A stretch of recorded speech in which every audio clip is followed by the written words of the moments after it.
that could have ended there, except for the fact that a whole pile of comments came in when this was put into the group about just how painterly this photo looked. Now, one of the things to say about this photo, which Mandy goes on to say, is this image happened accidentally. The flash didn't go off. So while I was editing, I decided to push the exposure to its limits, and this is what I found. So essentially what happened here was Mandy took the photo and the flash didn't go off. So it was basically pretty, you just ended up with a kind of dark photo. But then in the editing, she sort of, whether it's taken the curves or the levels or whatever it was, she brightened the photo and discovered this within. Now, to show you how that works, let me show you this photo. Now, this photo was one where the flash didn't go. In fact, actually, I think I deliberately didn't fire the flash because I was using this in a demonstration I did for Spring Fling a couple of years ago, where I was talking about how lighting affects a picture. Now, what I'm going to do first, so as far as you can tell, I would guess for most of you, that's completely black. For some of you, if you've got bright monitors, you might notice a slight little silhouette in the middle. But what I'm going to do is if I just open this in Photoshop, hold on a sec, I'll just close those pictures of Roberts and Anne's.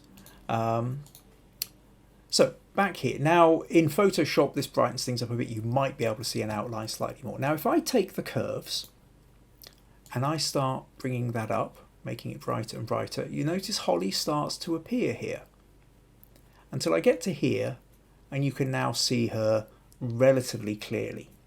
I've had to brighten it an awful long way. I mean, look at this curve here down on the bottom right corner. I've really had to stretch that up almost to the top before you can actually see anything that's happening. Sorry. Now, having done that, there. What happens when I zoom in? It is as noisy as anything. There's not a lot of detail in the face. And there's not a lot of subtlety of shade. All it is pixelated, because there's just not enough light got into the camera. Okay, so if we go back to Mandy's isn't as bad as that, but we still have the same kind of problem that when we come in close, you can see we've got all this sort of colour noise on it. And you can see these lines coming down. It's quite a grid of coloured noise, which basically means whilst you can just about get away with it on a screen, and perhaps get away with a little bit more if it was on a phone or a small tablet, if you tried to print this, it really wouldn't work very well at all.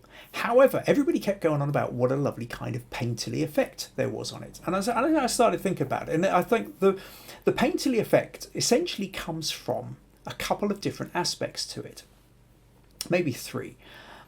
The first is, because the flash didn't go off, you've only got whatever natural light you had in here, which is a single light source. And if you think back to the still life that I was talking about a couple of weeks back,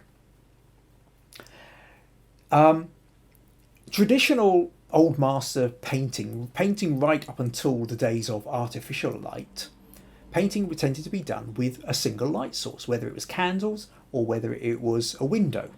Usually a window, because that gave you the maximum amount of light to paint by. So you tend to have a single light source. So the idea of a double light source, where you're lit on one side and a little edge light on another and a little bit of fill over here, those are very, very much photographic techniques. When you remove all of those and you just have a single light, that automatically starts to make it look slightly more painterly.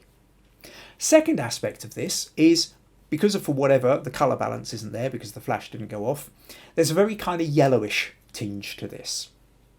So that orangey yellow kind of colour also reminds us of old paintings where the varnish yellows somewhat. So a lot of old paintings have that kind of browny yellow aspect to them, quite simply because the varnish has aged, and that's created a kind of slight yellow cast over the picture. The third aspect of this is actually the noise itself. Remember that grid if we look at that line, the fact that it looks like there's straight lines coming down and lines going across, that grid effect almost makes it look like canvas.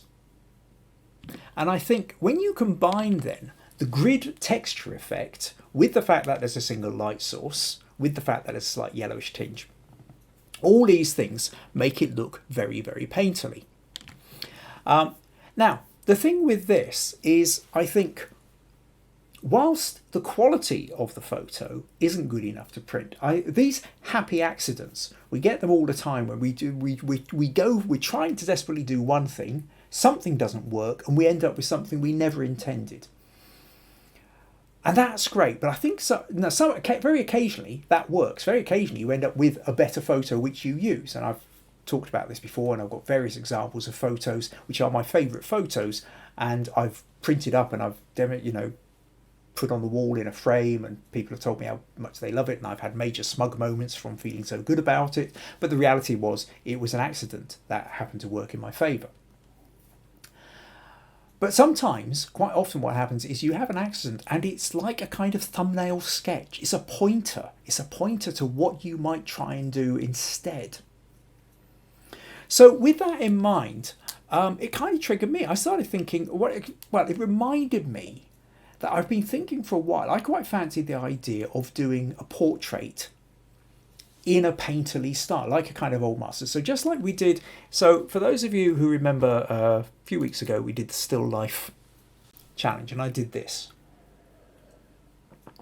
And so what I did with this was taking the ideas of what they do with what the old masters kind of typical still life did, and translating it into photography. And a couple of the key aspects of this are, I've got a single window light coming in from the left, and then I've got this kind of heavy cotton, almost, it's not quite canvas, but almost canvas material, which is sitting down. Now, the material I happened to have was blue, so I colour shifted it to green, because blue, for various reasons, wasn't really tended to be used a few centuries ago, mainly because of the cost of blue paint. So I colour shifted it to green to make it more sympathetic to the style of image I was creating. But it also has that extra effect that canvas background, that texture background, also kind of adds to that painterly feel, a bit like the noise does in Mandy's photo. So what I thought I would do is right, okay, I've wanted to do this for a while, and this kind of gave, so Mandy's photo gave me the excuse. I thought, well, okay, let's try and do a painterly style photo. What would I do? If I was to do it like the still life, I would use a window. I would use that same kind of canvassy backdrop. I'm going to use my daughter because Meg's available and we're in lockdown. Nobody else is. But I've been thinking for a while about, I kind of like to create an interesting photo with my daughter Meg. So what I did, here's a little setup photo. Maggie went and raided her wardrobe, and we got this nice little kind of cotton top and heavy cotton dress. You can see I've got the window here. I've got that same blue bit of cloth just pinned to a large reflector that's turned, which has got a black background on it, and I set up here. And then what I ended up with was this. Now, once again, I know I've removed the blue in the post-processing.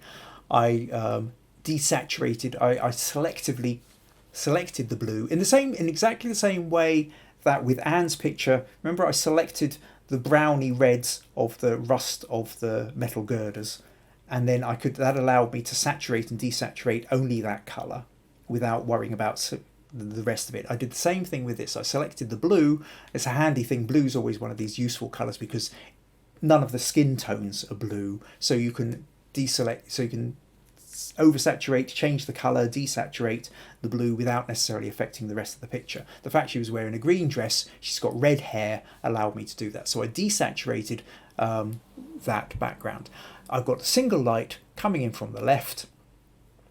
I wanted to go for that stillness that you often have in paintings. Again, I suppose another actual thing about, if we go back to Mandy's picture here, another aspect to this which kind of makes it look slightly more painterly rather than more like less like a photograph, your niece isn't smiling. Which again, in paintings, they're very rarely smiling because essentially paintings took several days and a model might have to stand there for a few hours at a time. And you can't hold a smile on your face convincingly for a couple of hours. So, but I wanted to go for that kind of moodiness, stillness. And so again, there's not a lot in there's a bit in the way of diagonal, a little bit of diagonal off the shoulder and of the hair coming down, but it is primarily a vertical shot. The strength, the strong line is in the vertical, and that kind of creates a stability and a stillness with it. I mean, I'm paring down the energy. If I tilted her head, that would have started adding energy to it. I did have another version where she was looking straight into the camera, but actually when I was sort of just going through them all, I found I preferred this one. So the point being with this is that you can have something like Mandy's photo, which was an accident. It happened because the flash didn't go off. But then it triggers a whole bunch of other ideas. And so to use it kind of like a thumbnail sketch or kind of like a little seed of inspiration and say, where do you go next with it? And if you really want to go down the painterly route, the reason why I wanted to show this was that very, very similar to the still life, this is essentially lit and processed and done in exactly the same way I did the still life. And what's making it look painterly is the single light source, the fact that it's not a direct hard sunlight, it's a soft light that you're getting from a window, a largish window, and that you've got a plain black backdrop, and that you've also got a slight texture in the backdrop as well, which again, although it is darkened, if I zoom in a bit here, you can start to see the texture in that canvas, in that cotton backdrop as well. And also echoed, to be honest, in the linen and of the blouse and the cotton of the dress.